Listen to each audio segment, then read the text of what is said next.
Rachel Reeves might well have been lying about her experience in the field of economics, according to some critics. The Guardian made a note of the story after Downing Street struck back at the accusations. Downing Street has defended the Chancellor, Rachel Reeves, as someone who's been straight with the public in response to claims she embellished her CV. Last month, the Guido Fawkes website said that Reeves was wrong to claim that she had worked as an economist at Halifax Bank of Scotland, HBOS, before she became an MP. Reeves' first job after she left university was an economist at the Bank of England, but when she worked at HBOS, she had an administrative role, Guido Fawkes said. The story attracted little attention at the time, but in her Mansion House speech last week, Reeves referred to having worked as an economist at the Bank of England and then in financial services.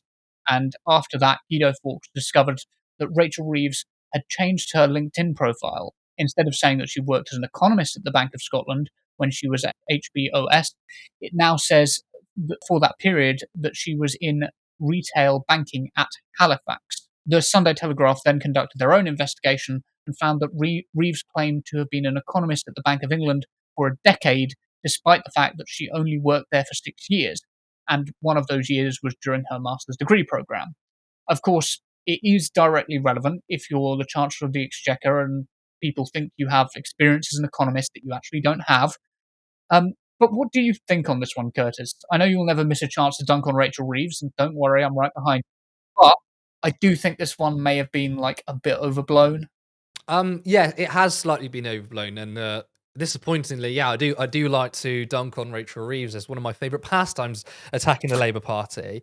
And don't worry, everyone's going to get their turn, but it's been slightly overblown because the first echoes of this narrative was Rachel Reeves has lied about her economic past, and the thoughts that spring into your mind is, oh my god, did she just work at Greggs and had no experience in the economy? Whereas you look into the detail, all right, she didn't work for the Bank of England for 10 years, it was 6. Okay, so she still had years of experience there. Okay, she did work at this other place, was it Lloyds Bank or Halifax, right? Halifax Bank of Scotland, HBOS. And okay, it was a slightly lower level position. You kind of spiced up the story a little bit. Of course, the media or some parts of the media, of course, political parties are going to use that to attack politicians. I mean, that's just part of the game.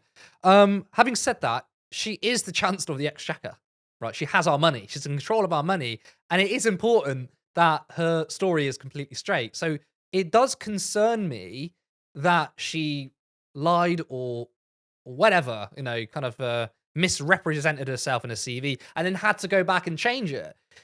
What this tells me is, once again, the so-called grown-ups and sensibles in the Labour Party are not the grown-ups or the sensibles. These are the types of things you see the Conservatives do, and then you get all the Liberal pundits going, oh my god, Labour would never do this. This is just more corrupt Conservatives. The fact of the matter is, despite Labour campaigning on being anti-corruption, they have been maybe not quite as much, but certainly been very corrupt themselves. And I'm not talking about taking clothes from Daly, although I think that's pretty bad. I'm talking about taking millions of pounds from hedge fund companies based in the Cayman Islands that have investment in oil companies and arms manufacturers. And then taking on billionaire donors who supported the Conservative Party before and now saying, actually, we're not going to tax billionaires. We're not going to have the wealth tax.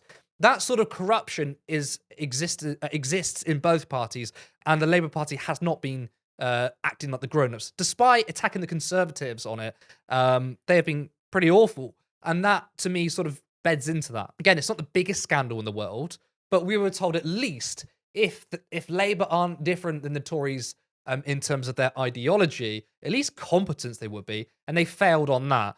But I want to go after those who are also attacking Rachel Reeves, namely Nigel Farage. Nigel Farage said, see, there we go. This just proves that Rachel Reeves knows nothing about the economy. Well, first want to say, who's Nigel Farage to talk? How does he know anything about the economy? He stood on a manifesto that wanted to slash budgets to the size of Milei from Argentina. And we can see how Argentina has done. I mean, poverty is up hundreds of percent. Inflation is up 300%. Because They've essentially destroyed the framework of the government. It's a libertarian nightmare. And you look in the Reform Manifesto, they wanted to slash government budgets. They even, you even had Reform MPs talking about net zero on immigration. Now, I get it. A lot of people want to see immigration numbers come down, but let's actually have a sensible conversation on this. But net zero on immigration, my God, you will destroy this country. Listening to these figures and attacking Rachel Reeves on the economy is insane. Now, you absolutely can attack Rachel Reeves on the economy. I've done it many times, but my criticisms of her on the economy is far different to what these right-wing figures are saying. My criticisms are she's peddling economic myths. Economic myths that the country is it's like a household budget. You know, you have to increase taxation or you have to make cuts in order to fund public services. It's a load of nonsense. In fact, actually, almost surprisingly, the budget didn't lean into that rhetoric as much as I expected it to. The budget was not a great budget, but it wasn't a terrible budget, although it's the best we're ever going to get from Rachel Reeves, by the way. I mean, she said that herself. So, yeah, I think the story is slightly overblown, but I'm going after everyone. There's no good guys in this. They're all bad. They're all bad. I think they deserve to get attacked on this. But is it concerning? A little bit, yeah. Support independent media. Support social justice that's there on social media. Thank you. Turn left.